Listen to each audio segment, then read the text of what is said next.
Las facciones en la franquicia de videojuegos posapocalíptica Metro son las entidades políticas que compiten por la influencia sobre el territorio y los recursos limitados del metropolitano del Moscú posapocalíptico en el mundo de Metro, unidos por una ideología común, un interés o la simple necesidad de sobrevivir. La mayoría de ellos son descendientes de los estados actuales, aunque traen una apariencia de orden y estabilidad a un mundo que se continúa degenerando por las consecuencias de la Gran Guerra. Sus interminables disputas solo han amenazado aún más la supervivencia futura y el renacimiento de la humanidad. Si bien varían mucho en forma y filosofía, cada una de las organizaciones a continuación ha sido identificada como poseedora de una estructura de poder establecida y autoconciencia comunitaria que las califican como una facción, convirtiéndolas en un peligro si uno se topa con ellas.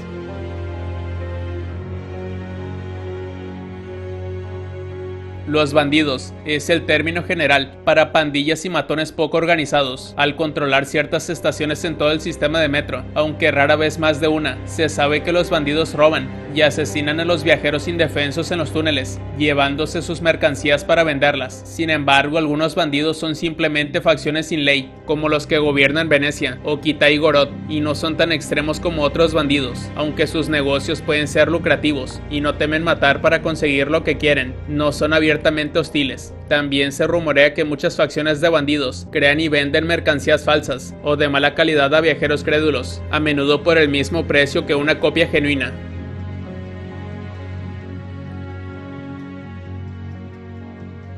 Los alborotadores de Novosibirsk son una facción a la que se hace referencia en la historia principal de Metro Exodus durante la sección subterránea Novosibirsk y aparecen como una fuerza antagónica contra Klebnikov durante los eventos del DLC Los Dos Coroneles. Los alborotadores son principalmente una población o colectivo civil de los que se conoce como estaciones sucias. Sin ideología o liderazgo se emplea la estructura para esta facción. Se desconoce si siguen una cierta doctrina de estructura de mando. Sin embargo, se puede notar que los alborotadores siguen tácticas de batalla bastante organizadas, usando maniobras de flanqueo e incluso cruzando la superficie para atacar la estación principal de Oskom, Krasny Prospekt, durante el DLC Los Dos Coroneles.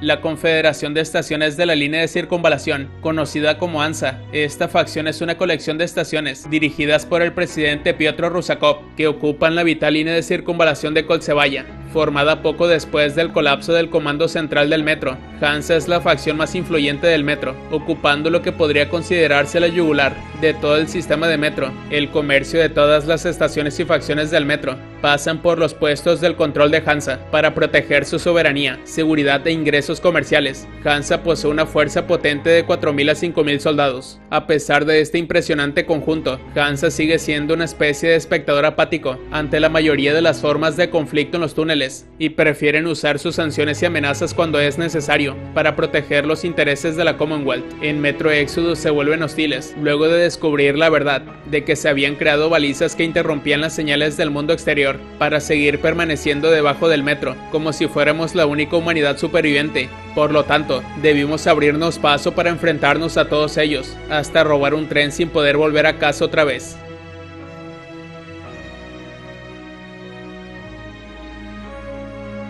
La Iglesia del Zar del Agua, comúnmente conocida como Fanáticos, es una facción en Metro Exodus. Son hostiles a Artyom y a los tripulantes de la Aurora, y están dirigidos por Silantius. Se caracterizan por ser un culto religioso que adoran al Zar del Agua, un mutante acuático monstruosamente grande que habita en el Volga, ya que creen que es el que lleva a los muertos al más allá. Son extremadamente tecnofóbicos y ven el uso de aparatos eléctricos como un pecado mortal. Si bien comercian con ciertos forasteros, uno debe renunciar a toda la tecnología que luego se destruye o se almacena en una terminal cercana para que pueda ser purificada por el Pesar. Si un miembro de la secta infringe las reglas, suele ser castigado obligándolo a realizar trabajos peligrosos o incluso suicidas, como exorcizar demonios eléctricos. Su actitud y puntos de vista son moldeados en gran parte por Silantius, su líder carismático, y reforzados por sus paladines.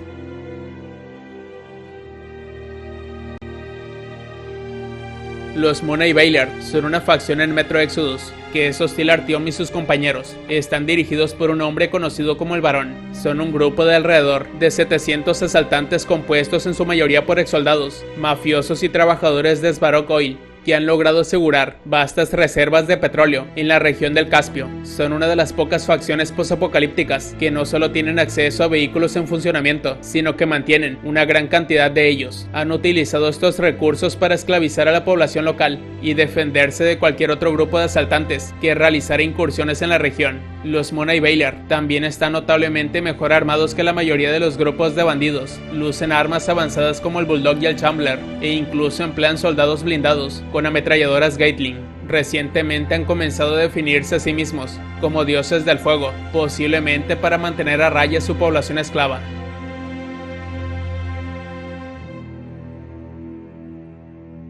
Los Niños del Bosque son una facción en Metro Exodus. La mayoría de ellos son hostiles hacia Artyom, especialmente los piratas. Eran un grupo de niños que quedaron varados en un campamento de exploradores cuando ocurrió la Tercera Guerra Mundial. Creados por su maestro de campo, a quien han llegado a llamar maestro, desarrollaron las habilidades necesarias para sobrevivir a cualquier amenaza que pudiera presentar el desierto, ya sea el clima cambiante, criaturas feroces, ataques de bandidos o con invitados no deseados. Formaron una tribu en el Kazajstán posapocalíptico, creada en algún momento después de 2013. Los Niños del Bosque visten ropas primitivas, hechas con elementos que se encuentran en la naturaleza similares a tribus nómadas del pasado. Los rostros de los miembros del culto están ocultos por máscaras hechas con cráneos de mutantes para infundir miedo en los corazones de sus enemigos. Como lo insinúa su nombre, tienden a vivir en bosques y otras áreas que permanecen despejadas, lejos de los centros urbanizados de la antigua gloria de la humanidad, ahora envenenados por la radiación. Los Niños del Bosque se dividen en dos subgrupos, con puntos de vista contradictorios sobre las elecciones del maestro, siendo los pioneros y los piratas. Los pioneros prefieren llevar un estilo de vida pacífico y aislado, y solo matan bandidos, mientras dejan pasar a los intrusos pacíficos. Los piratas, por otro lado, atacan activamente a los extraños, y se involucran en saqueos, además de ignorar el tribunal forestal varias veces.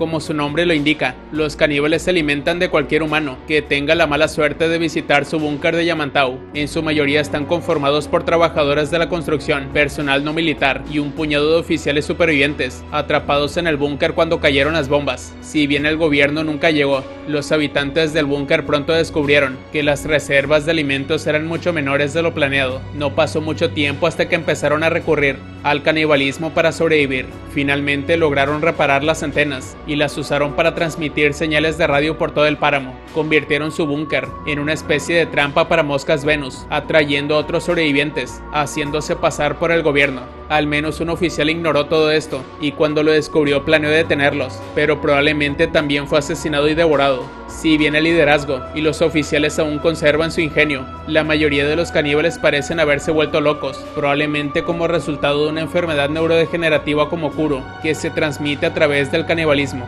Una nota de los caníbales menciona que el doctor notó un aumento de priones en su sangre, lo que indica una posible infección de rabia también. Esto tendría sentido, ya que una infección cruzada de Kuro y rabia teóricamente daría como resultado que un individuo se volviera bastante loco.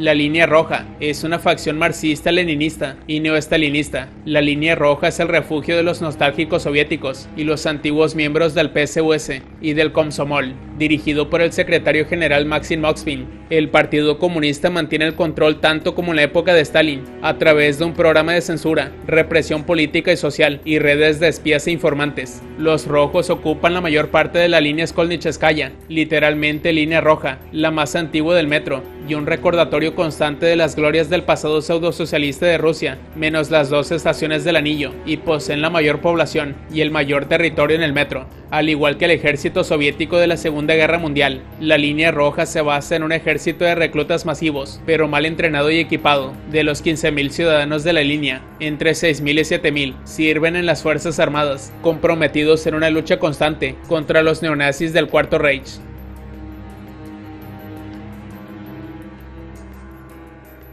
El Cuarto Reich son una facción fascista inspirada en las ideas políticas de Adolf Hitler y su Tercer Reich, liderado por el Führer y formado alrededor de un núcleo de neonazis y xenófobos de antes de la guerra. El Reich se esfuerza por construir un nuevo orden, imaginando un metro libre de mutantes y no rusos. Con este fin, emplean instrumentos y técnicas especiales, inspirados en los utilizados en la Alemania de Hitler, para garantizar que todos los habitantes y viajeros del Reich respeten los estándares genéticos. Su estación de origen es la estación triple de Verskaya, aunque ocupan muchas otras estaciones y bases en la superficie, en un estado de guerra perpetua con sus enemigos políticos, la línea roja marxista-leninista. El Reich posee un ejército de entre 2.000 y 3.000 hombres, prefiriendo en parte como resultado de su población más pequeña la calidad a la cantidad. Los soldados del Reich están significativamente mejor equipados y entrenados de hombre a hombre que sus homólogos rojos más numerosos, una situación que claramente se asemeja al frente oriental de la Segunda Guerra Mundial.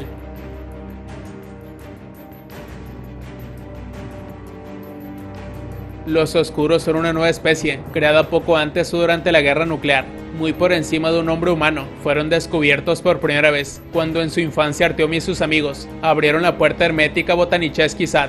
Los oscuros, que tenían una colmena allí, entraron al metro poco después, capaces de vivir en las condiciones extremas de la superficie. También son conocidos como los sucesores de la humanidad, y algunos los consideran el siguiente paso en la evolución humana, el llamado Homo Novus.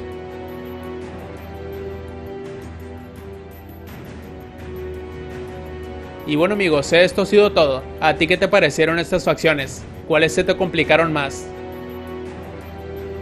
Si el video te gustó, dale like y suscríbete. Nos vemos hasta la próxima.